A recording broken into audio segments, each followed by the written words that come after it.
ng mais.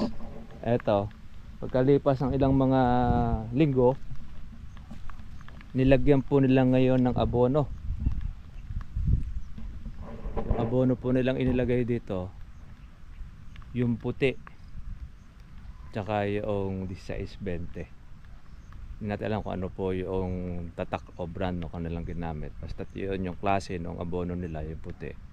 Tapos eto na po yung naging resulta ng kanyang mais.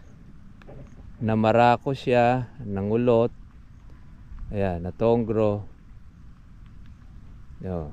Dahil doon sa nasobrahan malamang ito ng nitrogen. Kasi po yung tayo ng manok, mga katribya, nitrogen yan. Tapos yung mga inilagay pang abono, ganun din. Ito yung naging resulta. Dapat dito hanggang dibdib na yung mais.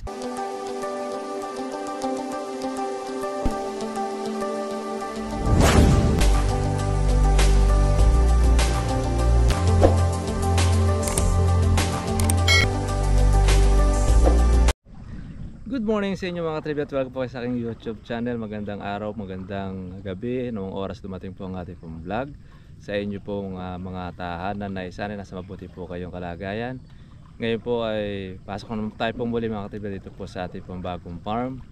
Schedule po natin ngayon ang paglalagay ng abono sa ating siling panigang, ang ating organic fertilizer. Ito yung ating pangalawang paglalagay.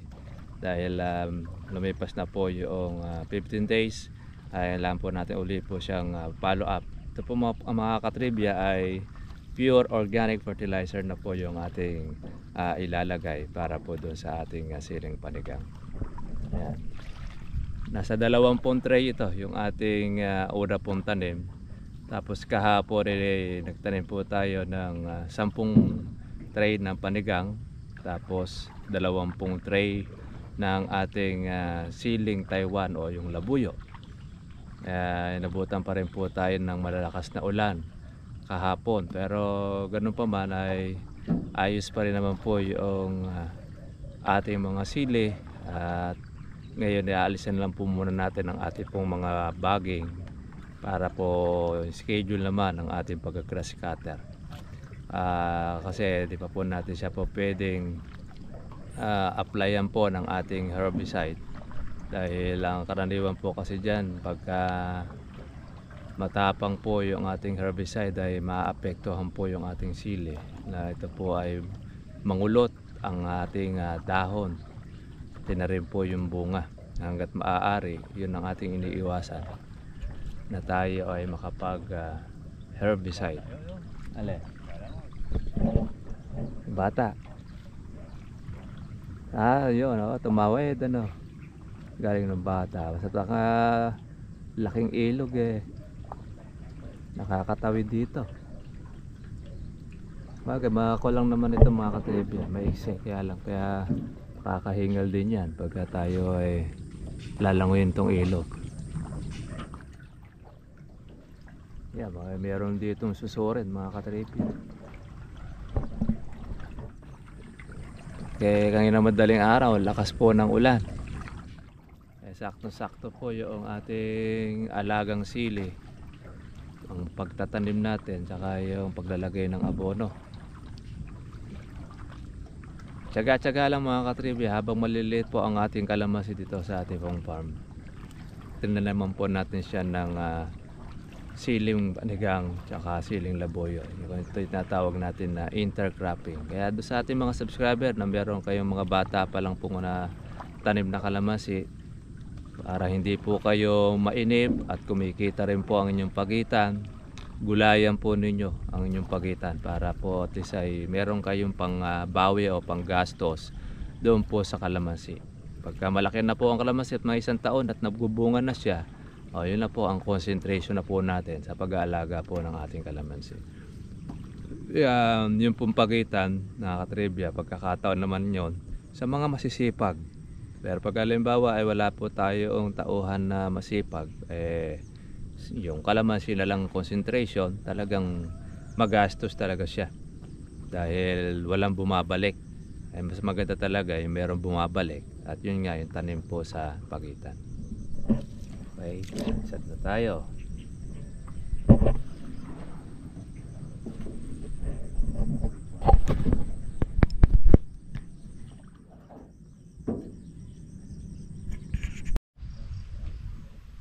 So mga katribya, tayo po ay maglalagay po ng ating organic fertilizer sa ating pong panigang. So ay pangalawang lagay natin. Puro yung ating ilalagay mga katribya. Dati meron tayong pahalo na sulfate.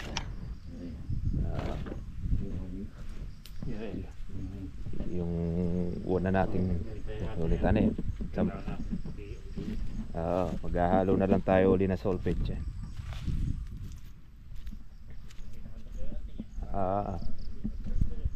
Okay. Ito na po yung tanim po natin kahapon mga katribya. Ayan.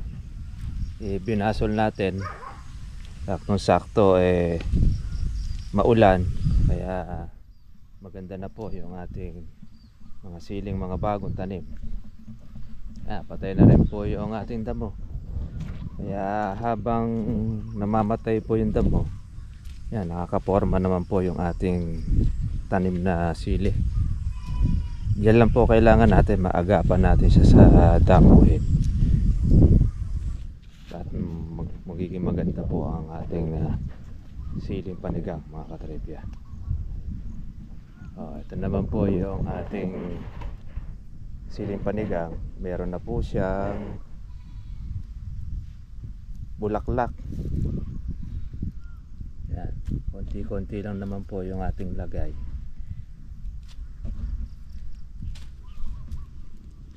Itong ating panigang mga katribya, hindi naman po ito makaka-apekto kahit malapit po sa puno.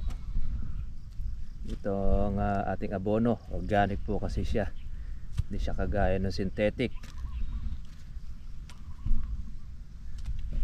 Yan. Pagitan natin yan ay kalahating metro. Yan, gaganda na po ng supang ng ating sili mga katribya. Siling panigang at siling labuyo.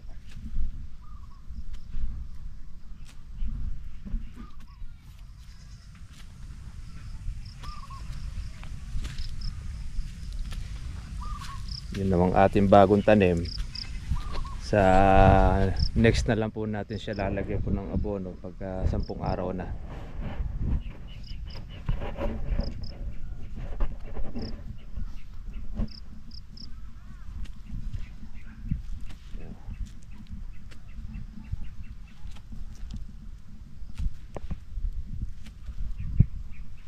After po nito, dadamuhan naman po natin siya. Tatanggalin natin yung baging ng ating sili. Kailangan natin mga katribyang magsipag para masulit ang ating pong paggugulay. Kahit pumalagyan po yung ating dahon, wala pong problema sa ating organic fertilizer.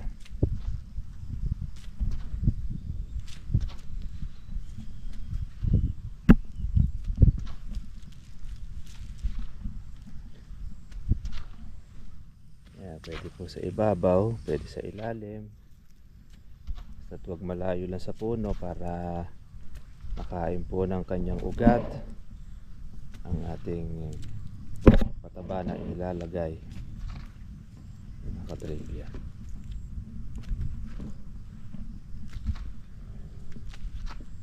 Medyo malakas. Oops, bagong tanim na pala yan.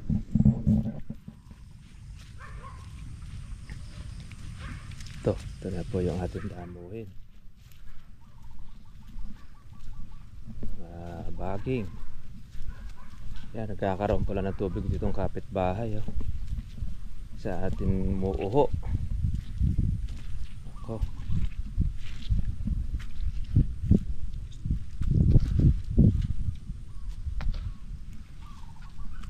Diyan pala medyo mababa.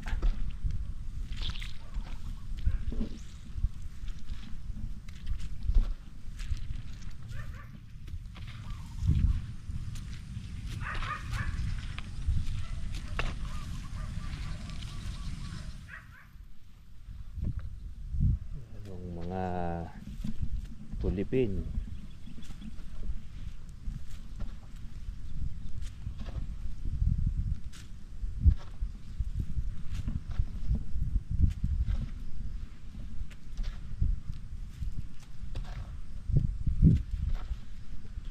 Ayan, may mga kasama ng bulaklak, oh. Mga katribya. Ay, ganda po ng panahon. Lamig.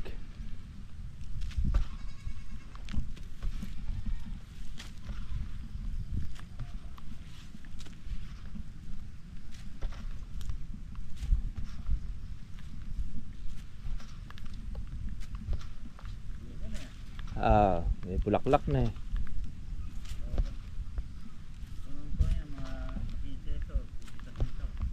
15 days. Sa 15. October de. Ayan, saktong-sakto pati Taiwan nun eh. Meron din tayo magkikipitasin ano. Kaya dalawa po yung ating produkto. Taiwan tsaka ang ating labuyo. Ang panigang pala.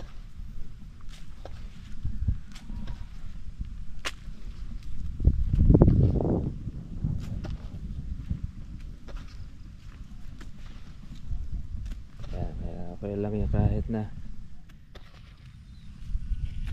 ay ilagay natin sa baba, sa ibaba ay kakainin na po ng ating siling panigang.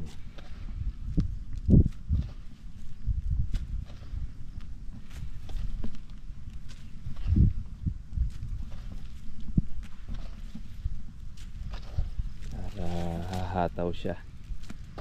Trivia.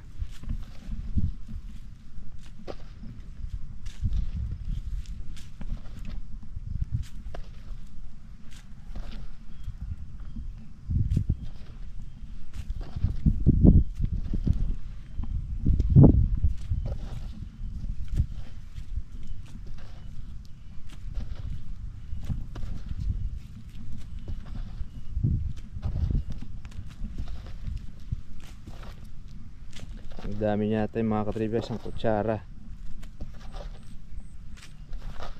ating paglalagay.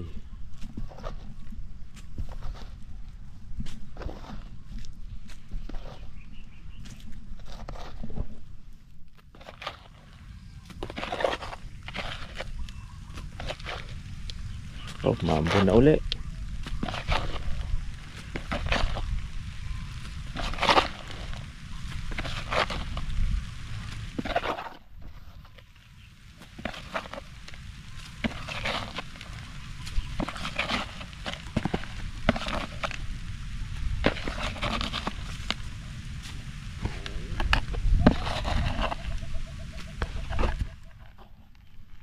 Yan.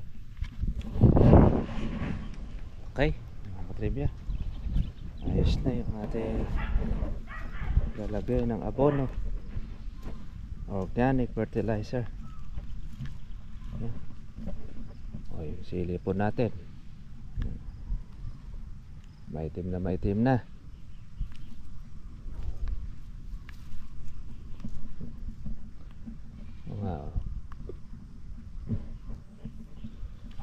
Ito pa ang ating panigang.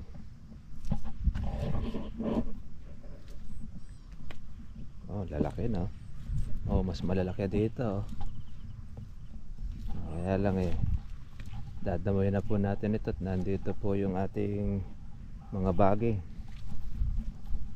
Kailangan natin siyang maiahon ng maiahon sa damo. Tingnan natin yung ating nadamo kahapon. Ganda na po ng tsura. Mas malalaki sa gawi rito. Taba na rito mga katribya.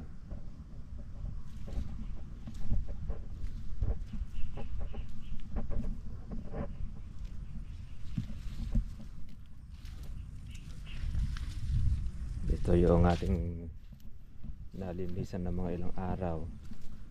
Ito na ngayon. Ginagawa po ito mga katribya, yung sakatihan po ng ating mga kaibigan dito. May kalabaw. Ayan, nakakatulong din po naman sila para po meron silang mapakain.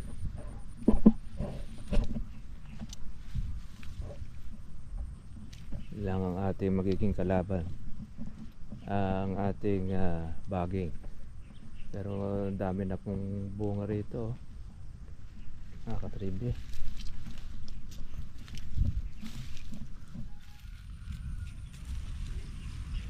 Tangal lang talaga malinis para lalong mas gumanda. Ayan o.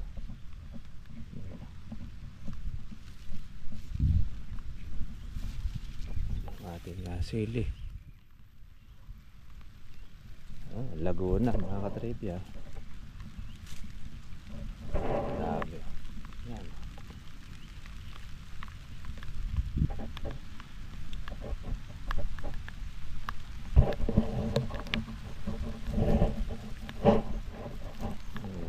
Sili ni Bernabe. Lalaki na rin. Ito mga katribya po yung mais po ng ating kapitbahay. Ang nangyayari po rito, bago po taniman po nung mais, sinabugan muna ito ng 300 sako ayon po doon sa nagtatrabaho na yung tayo ng manok o ipot. Pagkatapos pinaararuhan, then pagkatapos na mapaararuhan, tinamnan ngayon po ng mais. Nung matamnan po ng mais, eto, pagkalipas ng ilang mga linggo, nilagyan po nila ngayon ng abono. Yung abono po nilang inilagay dito, yung puti, tsaka yung 16-20. Hindi natin alam kung ano po yung tatak o brand no kanilang ginamit. Basta yun yung klase ng abono nila, yung puti. Tapos eto na po yung naging resulta ng kanyang mais. Namarako siya, nangulot, ayan, natongro.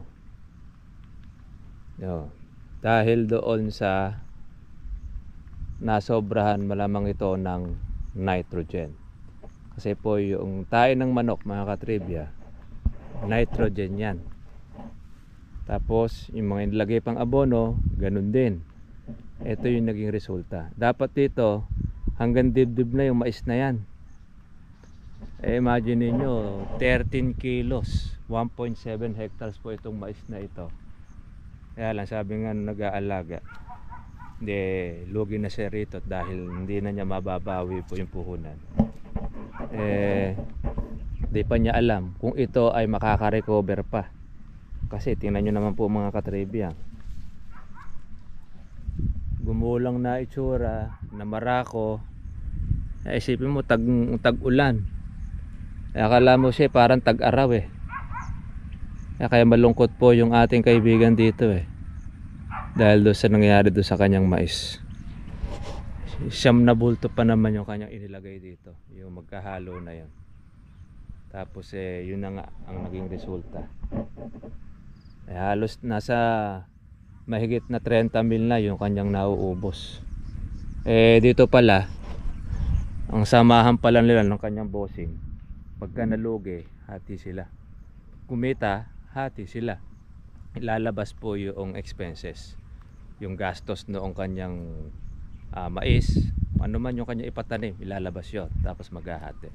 Pagka nalugi, ay kasama rin nalugi yung nagtrabaho, babayaran niya uli yun, yung nagtrabaho nito.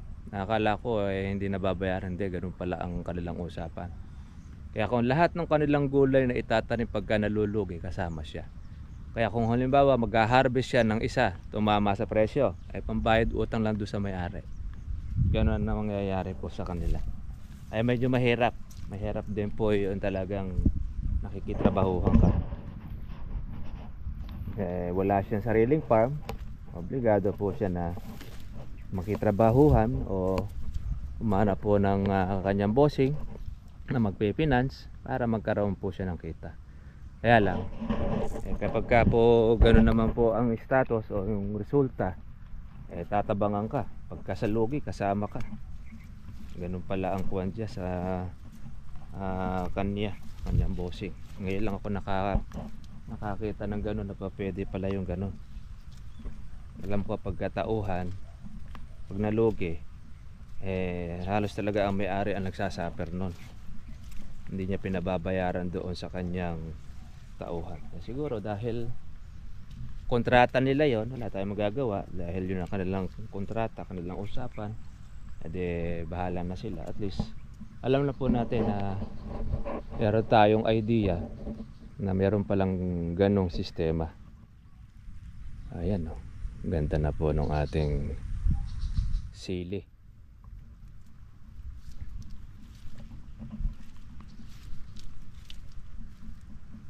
Ito po yung isa pa nating huhuli pa. Meron pa tayong isang tray ng Taiwan para po doon sa mga namatay. Meron tayong mahal na buto, gamot sa cancer.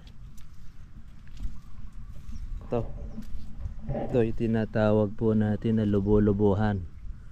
Yung buto nito, pag naka 1 kilo ka, mahigit yata daw 1,000 ang presyo.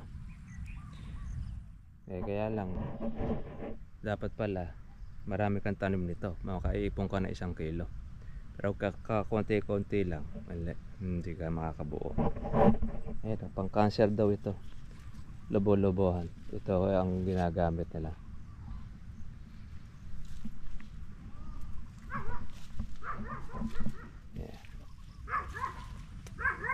Yung ating pong panigang, kakaganda na niya.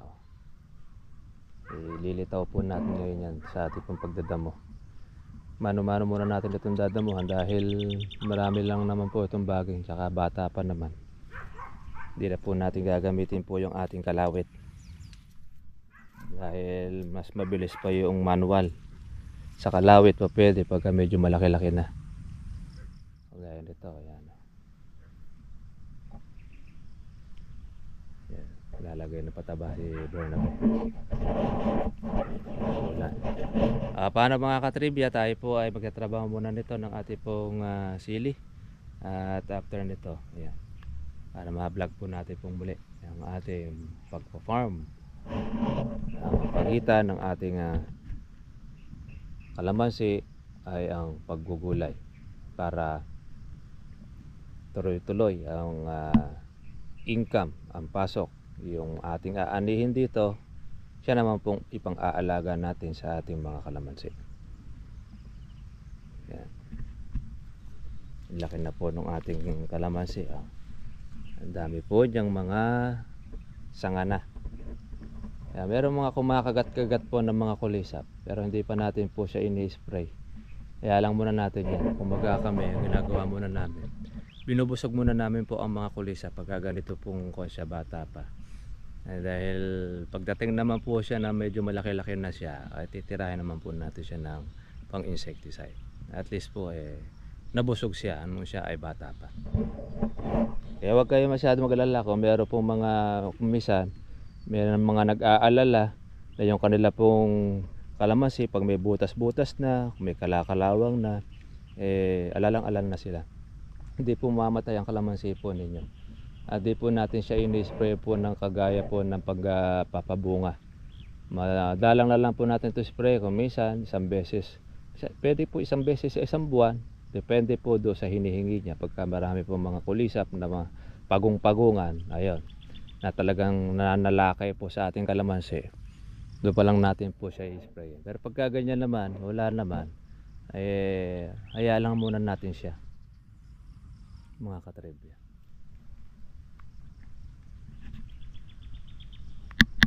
Yan, tingnan niya po mga katribya po ng madamuhan. Litaw yung lupa na. Ganda na po ng ating sili. At natanggal po yung ating damo may iba dyan, may bunga na po pala yung ating sili panigang. Bilis po pala nito. Maganda-ganda naman po ngayon ang presyo ng ating sili. Kaya muulan. Sakto po yung ating pagdadamo, maulan. Yung ating pong kasama ay nilagnat kagabi. Hindi po siya nakalusong ngayon, kaya dalawa kami ngayon ni Bernabe.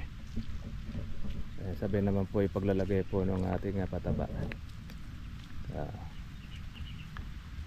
Ayun yung may bunga na. Ay, kagandahan dito meron na po palang bunga itong ating siling panigang. Ayan. May bunga na siya.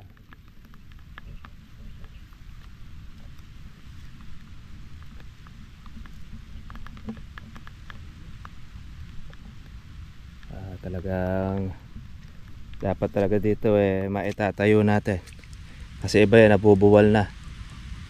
Pag nadamuhan na, yun, ganda na po yung kanyang itsura. Ayan, bilis lang humataw ang ating panigang.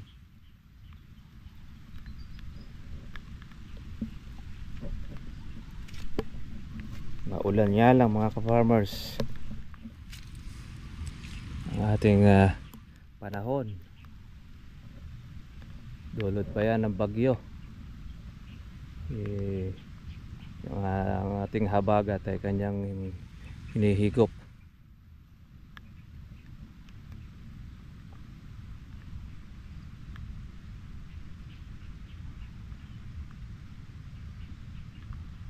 Ganda mag-alaga mga katribe po ng ating organic organic fertilizer. Yun po sa mga farmers natin nagtatanong sa Mindanao tsaka po sa Visayas, wala pa po tayong outlet po niyan ng ating organic. Malay natin makaisang araw karoon lang po ng isang malaking distributor dyan sa lugar ninyo, magkakaroon din kayo. Ilan po kayong maiinip mga ka-farmers, pwede na po ninyong masubukan itong ating pataba. Sa online po ay inaaral pa po natin yung pagpapadala do sa ating mga kaibigan. Pinakuha muna natin kay Mrs.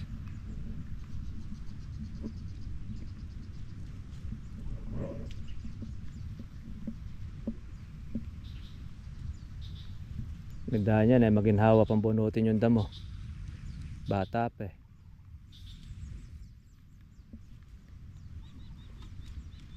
Linggo pa, mapaglalagay pa sa paksiw dito. Nakakapagpaksiw na kasi meron ng mga maliliit na nagpapakita dito mong gusto gawin. Mahaba-haba dyan Magagang kahaba. Yung pa yun. Tasin na. Ay, isa pa. Napaktaw mo isa. Yeah.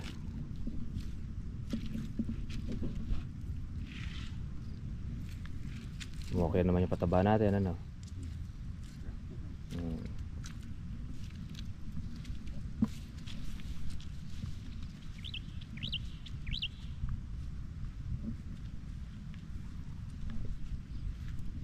Tinatsaga-tsaga po natin mga ka-farmers na damuhan para hindi po tayo makapag-herbicide. Kasi pagka ma-herbicide natin yan, maapektuhan po yung ating sili. Ang sili po kasi napakanipis po nito mga katribya po ng ating dahon. Hindi po siya kagaya ng ibang mga halaman na pagka herbicide mo, sabagay kahit anumang halaman basta't na herbicide mo siya, iniinda, lalo na't medyo tinamaan po yung ating subject. Ang talong ganun din, ang kamatis lalo na.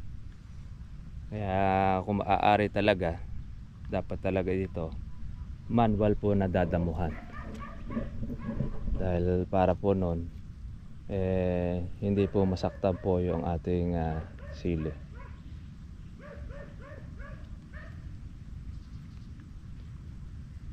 Ito po yung apat.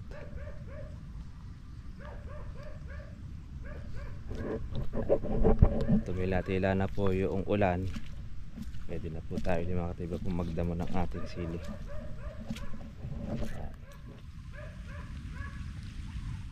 Makakuha tayo rito ng isang pagitan at sa kabila ay ganun din. Malaking bagay po yan. At least po nun mga katribya makakahinga na po ng maluwag ang sili po natin panigang. Ayan o. Nung madamuhan po natin mga katribi ang ating sili, ayos na. Tinayo po natin yung mga nabuwal. Ganda na po ang tingnan. Magpapalago na lang ito ng ating mga sanga.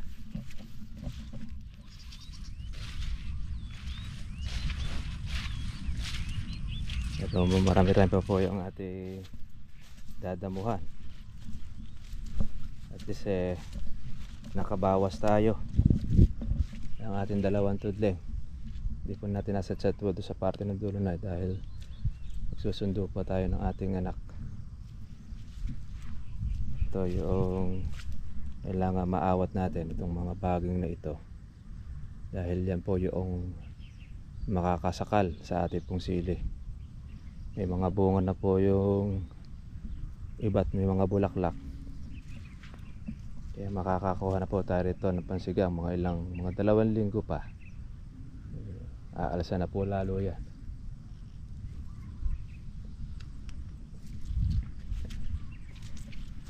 Ito. Biyernabe naman ay naghahawa ng ating Taiwan. Tatanggal siya ng baging para sa grass cutter hindi po malupot sa ating sili yung ating mga bagay.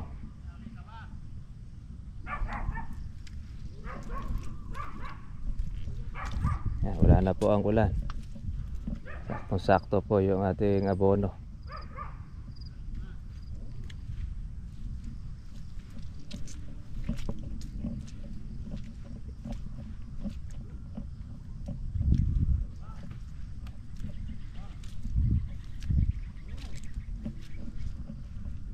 Yan o. Ganda na po nito. Ating mga bagong tanim o. Malalaki na rin ating mga panigang. Kagandahan mga katribya po ng ating tanim, hindi po sabay-sabay. May nauna, meron po tayong nahuli. Kaya lahat po ng presyo nito maaabutan mula sa mababa, tapos pataas, pataas hanggang sa pababa. Ang kagandahan nun, na hindi sabay-sabay ang ating tanim, at least po ay naaalagaan pa natin ng husto sa pamamagitan pa natin pagdadamo para hindi po tayo matambakan. Kasi ito, ang gumagawa lang nito mga katribya ng ating halos 1 hektarya na ating pong sili, yung 2 lang. Kaya tinutulungan po natin para at least maagapan po natin po yung mga damo na mapatay. Kaya pinaspray muna natin ito para bago taniman, unti-unting namamatay ang damo, tapos bumubulas naman po yung ating sili. Yan, ipunin na lang din po natin itong tray na yan dahil gagamitin pa po yan. Pwede pa tayo magpunla. Yan ang gamit. Mahal din po kasi ito yung mga tray na ganyan. Kasama po nating ibinili yan mga katribya. Paano po? Kita-kita lang po tayo ulit po bukas para sa another po nating episode. Update lang po natin ang ating farm dito sa Silihan, Kalamansi, yung ating labuyo, pati na ang ating pong panigang. Kaya good news, naglagay tayo ng abono, tapos nagdambok po tayo. Yan naman pong ating kalamansi, malalaki na rin. Yan, kitang kita na rin siya mga katribya. Okay, God bless po sa inyo lahat. Bye bye.